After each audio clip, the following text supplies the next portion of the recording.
Solomonic Demons, and today we're gonna be talking about Greco guitars. This is not a review of this guitar in particular, my Greco Supreme Sound Blaster. This is gonna be a video where I'm gonna tell you what is Greco guitars.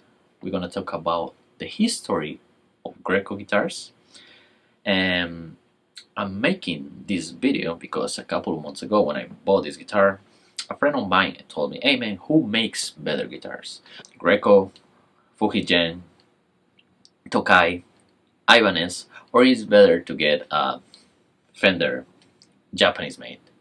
And when he asked me that, I was like, hold on man, Greco have a lot in common with those companies and have business with a lot of those companies. And what I explained to him is what I'm gonna explain to you guys right now. Alright, so Greco is a Japanese guitar brand owned by the Kanda Chokai Corporation, a musical instrument wholesaler mostly known for being part of Fender Japan. So as you guys can see, Greco is not a company. Greco is a brand. They are similar to Ibanez. Ibanez is also a brand.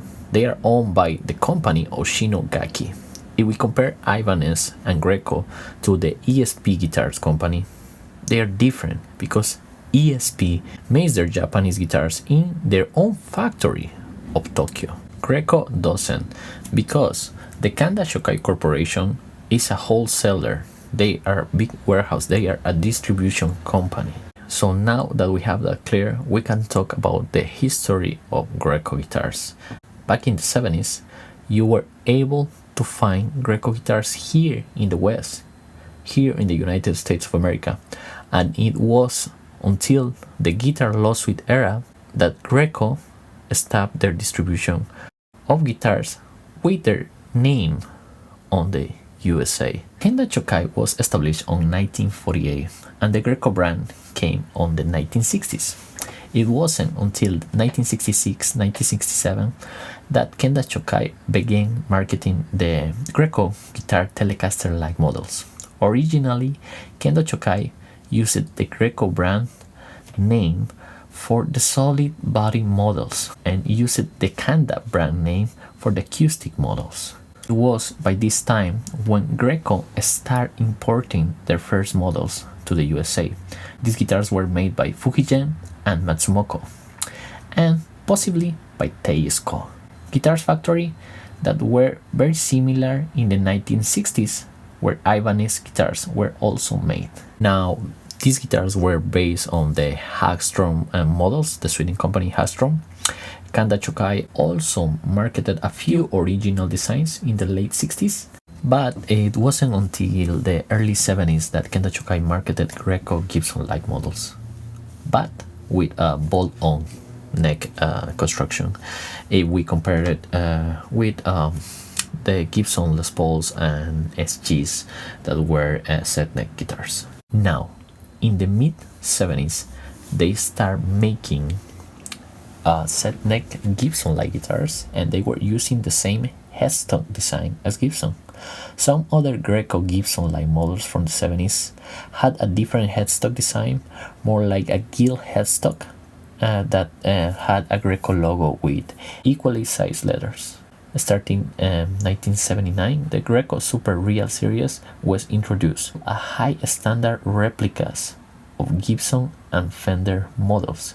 In 1982, the Greco Mint Collection was introduced, which continued the high standard of Super Real series. So about this time was the guitar lawsuit era, and it wasn't only Greco that were producing high quality instruments at a more affordable prices if we compare it to Gibson and Fender.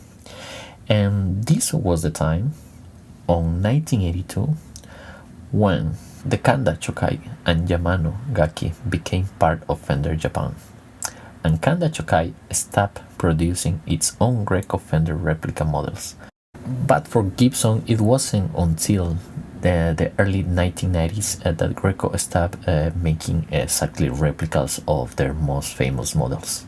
So this is why Greco completely vanished from the USA market, from the West, and it is because they became part of Fender Japan. So now they were in charge of the distribution of all the Japanese Fender made guitars.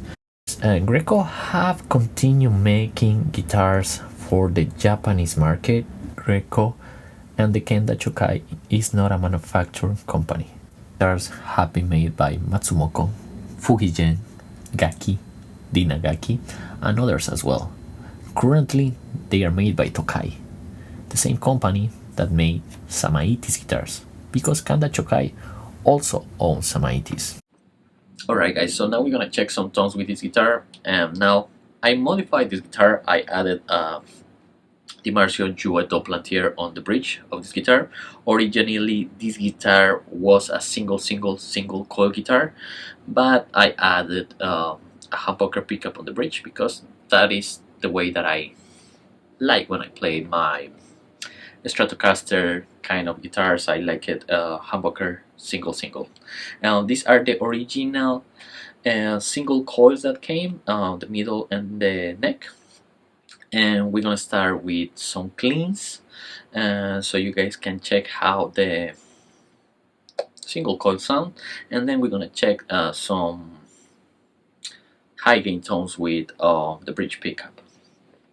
And on the intro of this video, this guitar was connected straight to my Mojo TC Electronic overdrive pedal, and that is the Paul Gilbert edition overdrive. It is a really nice and good overdrive.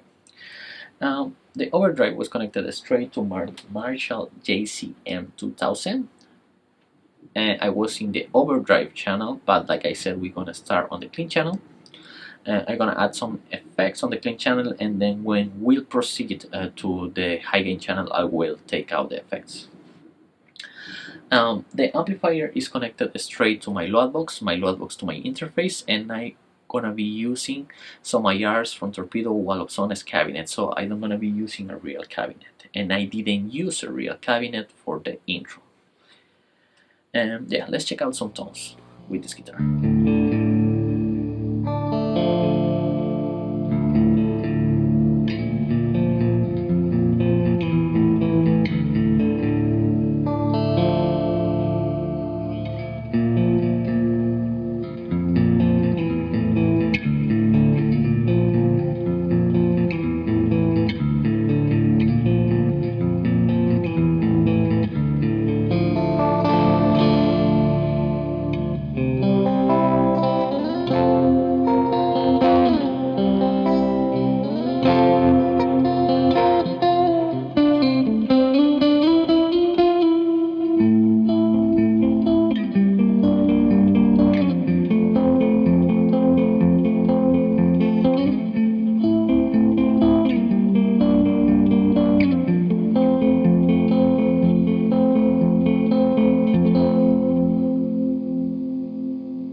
everyone liked this video. And remember, Greco Guitars is not just another Japanese brand of guitars. These guitars have been on the market for a lot of time, as you guys hear. And this is the main name, the main brand of Kenda Chokai Corporation. And yeah, about the quality and the craftsmanship of this guitar in particular, I bought this guitar new for $400, and this guitar feels like a 1300, 1400 Ibanez or Fender made in Japan. Now I know that this version, guitar in specific, was made in the Tokai factory. So this guitar was made by Tokai, not by Fujigen, like most Ibanez and Fenders that we get here. And yeah, I really wish we will have something available on any Guitar Center or any Samash. This guitar reminds me a lot to the early 90s Ibanez that were made in Japan, the entry levels that still were made in Japan. Same thing with the Yamahas and the Pacifica series that were made in Japan when they used to be made in Japan. And yeah, it's another level of craftsmanship, another level of quality for a really accessible price. And yeah, I really hope everyone liked this video. Like I said, thank you so much for watching. Take care and bye.